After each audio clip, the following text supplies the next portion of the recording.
오늘 본문의 시작인 열왕기하 6장 8절 말씀을 보면 그때에 아람 왕이 이스라엘과 더불어 싸우며 그의 신복들과 의논하여 이르기를 우리가 아무데 진을 치리라 하였더니로 시작하고 있는 것을 볼 수 있습니다. 즉 오늘의 본문의 배경이 아람 나라가 이스라엘을 쳐들어오려고 아람 왕과 그의 신하들이 비밀리에 작전 계획을 하고 있는 중이었습니다. 아람 왕과 신하들은 이스라엘들을 쳐들어가기 위하여 아람 군대가 어디에 진지를 구축할지를 의논하고 있었습니다. 군대에서 진지를 어디에 구축할지는 전쟁을 준비하는 나라에게서 가장 중요한 결정이기에 비밀스럽고 또 비밀스러운 회의였던 것입니다. 그런데 이 비밀한 아람 군대의 회의가 끝나기도 전에 이스라엘의 모든 정보가 누설되어지고 있었던 것입니다. 오늘 본문 열왕기하 6장 9절에 보면 하나님의 사람이 이스라엘 왕에게 보내 이르되 왕은 삼가 아무 곳으로 지나가지 마소서 아람 사람이 그곳으로 나오나이다 하는지라 라고 되어 있습니다. 즉 엘리사 선지자가 아람 군대의 모든 작전 내용을 이스라엘 왕에게 전달하여 이스라엘 군대가 그것으로 대비하며 준비할 수 있도록 시간을 만들어 주었던 것을 볼 수 있습니다. 아무리 막강한 아람 군대라 할지라도 이처럼 미리 알고 준비하는 이스라엘 군대를 당해낼 수는 없었던 것입니다. 이런 일들이 한 번, 두 번 반복되어지니까 아람 군대는 큰 혼란에 빠지게 되었습니다. 급기야 아람 왕은 이스라엘 군대가 매번 자신들의 작전을 알고 준비하는 것을 보고 이것은 우연한 일이 아니라 우리 중에 스파이가 있어서 우리의 회의 내용을 이스라엘에게 누설하고 있는 것이라고 생각하여서 신하들을 닥달하여 그 스파이를 색출하라고 명령하였던 것입니다. 이에 신하들이 아람 왕에게 호소하기를 오늘 본문 11절과 12절에 보면 이러므로 아람 왕의 마음이 불안하여 그 신복들을 불러 이르되 우리 중에 누가 이스라엘 왕과 내통하는 것을 내가 말하지 아니하느냐 하니 그 신복 중에 한 사람이 이르되 우리 주 왕이여 아니로소이다 오직 이스라엘 선지자 엘리사가 왕의 침실에서 하신 말씀을 이스라엘 왕에게 구하나이다 하는지라 라고 하였습니다. 자, 이제 모든 비밀이 누설되어진 원인이 밝혀졌습니다. 바로 하나님의 사람 엘리사가 그 모든 군사회의의 전략을 이스라엘 왕에게 전달하고 있었던 것입니다. 그러면 이 엘리사 선지자는 어떻게 아람 군대의 가장 비밀스러운 작전회의의 모든 내용을 알아낼 수 있었을까요? 우리는 먼저 하나님을 대표하는 또 설명하는 세 가지 속성에 대하여 알 필요가 있습니다. 이 하나님의 특징과 속성은 바로 전능의 하나님, 또 무소부재의 하나님, 또 전지의 하나님이십니다. 먼저 전능의 하나님을 살펴보면 창세기 17장 1절에 아브라함이 99세 때에 여호와께서 아브라함에게 나타나서 그에게 이르시되 나는 전능한 하나님이다. 너는 내 앞에서 행하여 완전하라 라고 하였습니다. 하나님은 아브라함에게 자신을 소개하기를 전능의 하나님이라고 소개하고 있는 것을 볼 수 있습니다. 그리고 아브라함도 이 하나님을 전능의 하나님으로 부르며 섬기고 있었습니다. 또 그의 아들인 이삭에게도 하나님은 전능의 하나님이심을 가르치고 교육하였습니다. 자, 어떻게 이 아브라함이 이삭에게 전능의 하나님에 대해서 가르친 것을 알 수 있었을까요? 그것은 이삭이 두 아들 에서와 야곱을 낳았는데 이 야곱이 이 에서의 장자권을 빼앗아서 에서에게 죽임을 당할 위기에 있었습니다. 이때 이삭이 야곱에게 말한 장면이 창세기 28장 3절에 기록되어 있는데 전능하신 하나님이 내게 복을 주시어 내가 생육하고 번성하게 하여 내가 여러 족속을 이루게 하시고 라며 이 야곱에게 외삼촌 라반의 집으로 도망할 것을 이렇게 요청하는 장면이 나타나는 것을 볼 수 있습니다. 이때 이삭은 야곱에게 하나님을 전능의 하나님이라고 소개하고 있는 것을 볼 수 있습니다. 이를 통하여서 아브라함에게 전능의 하나님으로 나타나시며 교훈하셨던 하나님께서 이 아브라함이 그 하나님의 말씀대로 이삭에게로 하나님의 전능하심을 가르쳤기에 이 이삭이 자신의 아들인 야곱에게 그 하나님을 전능의 하나님으로 부르고 있는 것을 볼 수 있습니다. 이처럼 전능의 하나님은 아브라함의 하나님이요 이삭이 부른 하나님이요 또 야곱이 하나님을 부르는 이름이었던 것입니다. 우리 역시 하나님은 전능의 하나님을 고백하며 또 의지하는 저희가 되어야 할 것입니다. 두 번째로 하나님을 설명하는 두 번째 단어는 무소부재의 하나님이십니다. 시편 139편 7절로 8절에 보면 내가 주의 영을 떠나 어디로 가며 주의 앞에서 어디로 피하리이까? 내가 하늘에 올라갈지라도 거기 계시며 스올에 내 자리를 펼지라도 거기 계시니라 라고 기록하고 있는 것을 볼 수 있습니다. 즉 피조물인 사람이 하나님을 피하여 갈 수 있는 것이 전혀 없음을 우리에게 교훈해 주고 있습니다. 이 말은 거꾸로 하면 하나님은 계시지 않는 곳이 없으셔서 내가 어디 있든지 그 전능의 하나님의 도움을 받으며 그 함께 하시는 하나님과 동행할 수 있음을 우리에게 교훈해 주고 있는 것입니다. 이처럼 하나님은 전능의 하나님이시며 어디서나 그의 백성을 보호하시고 지키시며 동행하시는 무소부재의 하나님이심을 우리에게 교훈해 주고 있는 것입니다. 끝으로 하나님을 설명하는 단어가 전지하신 하나님이십니다. 시편 139편 1절로 4절에 보면 여호와여 주께서 나를 살펴보셨으므로 나를 아시나이다. 주께서 내가 앉고 일어섬을 아시고 멀리서도 나의 생각을 밝히 하시오며 나의 모든 길과 내가 눕는 것을 살펴보셨으므로 나의 모든 행위를 익히 아시오니 여호와여 내 혀의 말을 알지 못하는 것이 하나도 없으니이다 라고 기록하고 있는 것을 볼 수 있습니다.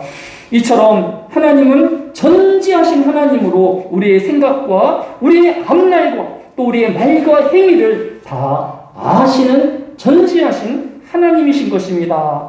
이처럼 성경은 전능하신 하나님, 무소부재의 하나님, 전지하신 하나님임을 모든 하나님의 백성들에게 교훈하고 있는 것을 볼 수 있습니다.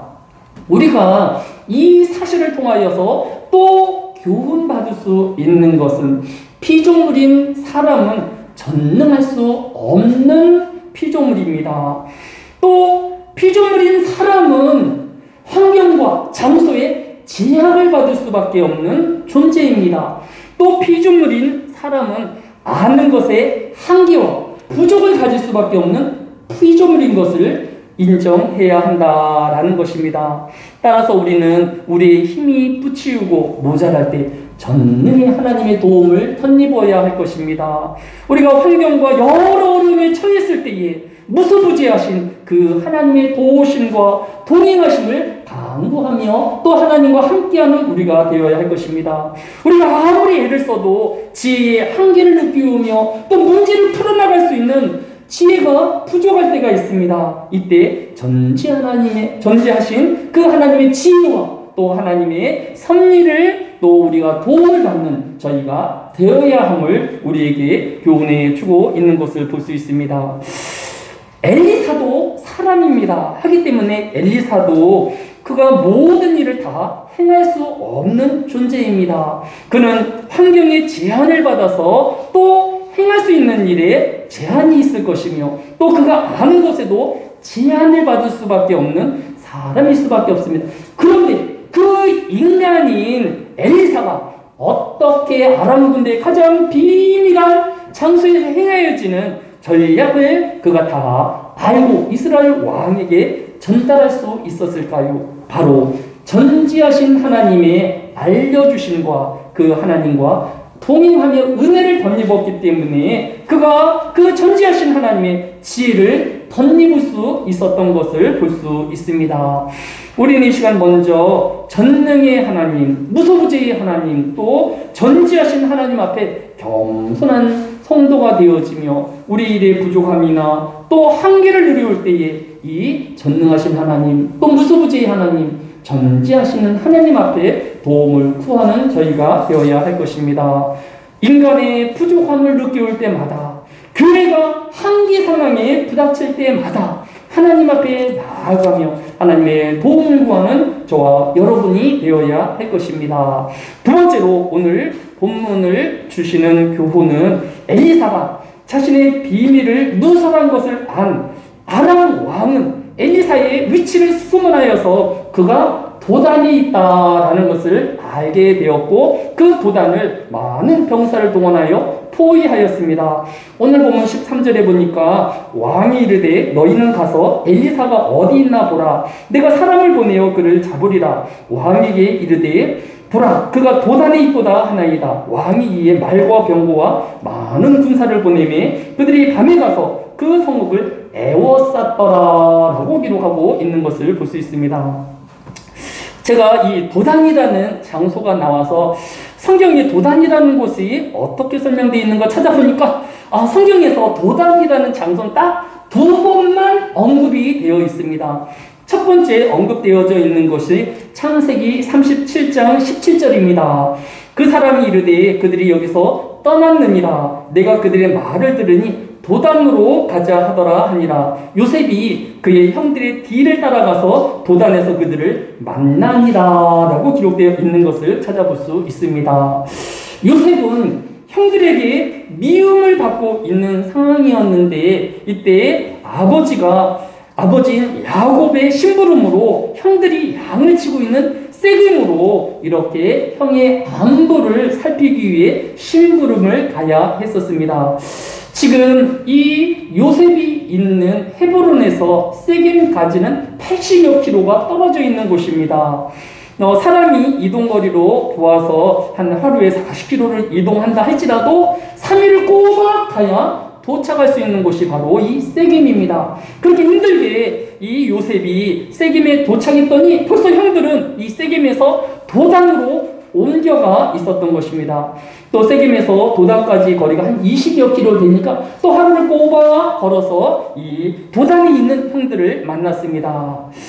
요셉은 형들의 안부를 묻기 위하여 나흘 동안 100km가 넘는 길을 힘겹게 찾아간 것입니다. 그런데 멀리서 요셉이 오는 것을 본 형들은 그를 물이 없는 깊은 웅덩이에 가두었다가 미디안 상인이 지나가자 그를 은 20냥에 자신의 형제를 종으로 팔아 넘기게 되어진 것입니다.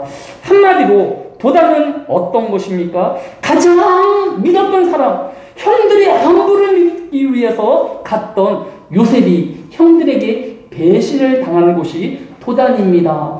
또 그가 가장 사랑을 받으며 또 불편한 것 없이 살았던 이 요셉이 애굽의 종으로 팔려간 곳이 도단이라는 것입니다. 따라서 이 도단은 요셉에게 가장 치욕적인 곳이며 또 가장 저주스러운 장소일 수밖에 없을 것입니다. 저나 여러분 중에서도 혹시 앞날에 누군가는 또 가장 믿었던 그것이 가족이 되었던 또 이웃이 되었던 친구로부터 이런 배신을 느낄 때가 있을 것입니다. 또 어느 때에는 내가 좋은 지위에 있고 좋은 환경에 있었는데 어느 순간에 가장 안락한 사람에서 노예로 팔려갔던 요셉처럼 내 지위를 다 잃어버리고 내가 가진 모든 것을 빼앗겨서 전혀 다른 신분의 내 자신이 되어 있는 우리의 모습을 발견할 수도 있을 것입니다. 그 장소가 바로 도단이라는 것입니다. 이 도단이라는 장소는 이처럼 고단의 장소이며 저주의 장소인 것을 볼 수 있습니다. 그리고 두 번째 나타나는 이 장소가 오늘 보면 15장에 나타나 있는 것을 볼 수 있습니다. 이 도단에 이 엘리사와 그의 사환이 있었을 때에 6장 15절에 보니까 하나님의 사람이 사환이 일찍이 일어나서 나가보니 군사와 말과 병거가 성읍을 에워쌌는지라. 그의 사환이 엘리사에게 말하되 네 주여 우리가 어찌하리까 하니 대답하되 두려워하지 말라. 우리와 함께한 자가 그들과 함께한 자보다 많으니라 라고 하였습니다. 사람이 바라보았던 도단은 어떤 곳이었습니까? 배신을 당하는 것이었고 또 생각지도 아니했던 저주의 신분으로 전락하였던 장소이었는데 하나님께서 바라보시는 이 도단은 전혀 다른 곳이었습니다. 비록 요셉이 형들에게 배신을 당하고 미디안 상인들에게 노예로 팔려갔지만 이 요셉으로 인하여서 이제 앞으로 7년 동안 온 이스라엘 동안에 이 흉년이 들었는데 이 흉년으로부터 그의 모든 가족들을 살릴 수 있는 출발점이 되었습니다. 그리고 이스라엘 백성들이 200만 명이나 인큐베이팅 할 수 있는 애굽의 총리가 되어서 이스라엘 백성들이 그 애굽의 땅에서 그렇게 성장하며 나라를 만들고 민족을 만들어가게 되어진 계기가 되어진 장소가 바로 도단이었던 것을 볼 수 있습니다. 여러분 중에서 혹시 살아가면서 배신을 당하여서 말할 수 없는 고통스러울 때가 있거나 또 내가 가지고 있는 신분과 또 환경을 다 잃어버려서 마음이 고통스러울 때 저한테 전화하거나 또 우리 안에 있는 사람들한테 구구절절히 설명할 것이 없이라 내가 지금 토단에 있습니다 라고 한마디만 하면 지금 이 형제가 이 자매가 사람의 깊은 배신 중에 있거나 또 큰 위험 중에 있음을 우리가 알아듣고 그를 위하여 기도하는 우리가 되어질 수 있을 것입니다. 그리고 이 내가 지금 도단에 있도다 라는 말을 하는 그 순간에 이 도단은 비록 배신의 장소이고 저주의 장소이기도 하지만 하나님의 입장에서는 그를 이스라엘 가운데 건지시는 장소이시며 또 이스라엘 민족을 만드시는 그 출발점이 되어지게 하는 장소가 또한 도단인 것을 생각하여서 절망하거나 좌절하지 않는 우리가 되어야 할 것입니다. 오늘 본문 17절이 그러하지 아니합니까? 기도하여 이르되 여호와여 원하건대 그의 눈을 열어서 보게 하옵소서 하니 여호와께서 그 청년의 눈을 여심해 그가 보니 불말과 풍병거가 산에 가득하여 엘리사를 불렀더라라고 하였습니다.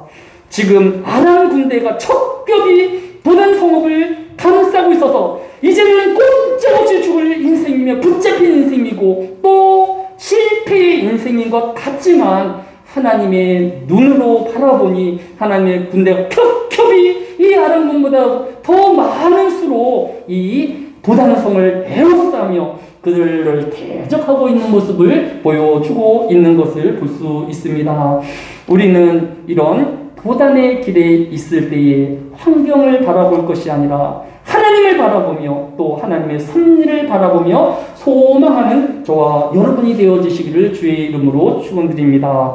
오늘 본문을 통하여서 우리에게 알려주시는 하나님은 전능의 하나님이십니다. 무소부지의 하나님이십니다. 전지하신 하나님이십니다. 여러분이 때때로 도단과 같은 열악한 환경에 빠질지라도 하나님은 불병거와 불병사들을 보내어서 여러분을 위험 가운데 건지시며 또 하나님의 영광을 위하여 섭리에 나아가시는 승리의 하나님을 만나오시는 저와 여러분 되어지시기를 주의 이름으로 축원합니다.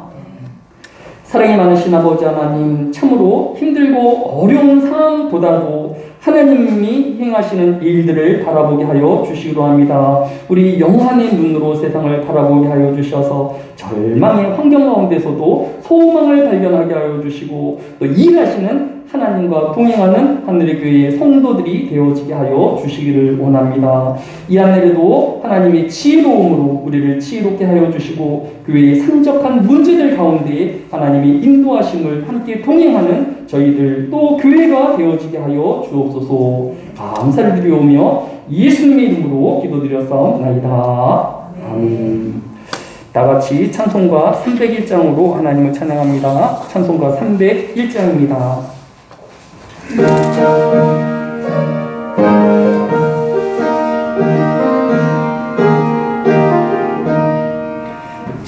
지금까지 지내온 것 주의 크신 은혜라 한임없는 주의 사랑 어찌로 말하랴 찬하게나 주의 손이 항상 살펴주시고 모든 일을 주 안에서 형통하게 하시네 몸도 맘도 연약하나 새 힘 받아 살았네 물붓듯이 부시는 주의 은혜 족하다 사랑 없는 거리에나 험한 산길 헤맬 때 주의 손을 굳게 잡고 찬송하며 가리라 주님 다시 되올 날이 날로 새로와 무거운 짐 주께 맡겨 벗을 날도 멀잖네 나를 위해 예비하신 고향 집에 돌아가 아버지의 품 안에서 영원토록 살리라. 아멘. 다 같이 주기도문으로 오늘 오후 예배는 모두 마칩니다. 하늘에 계신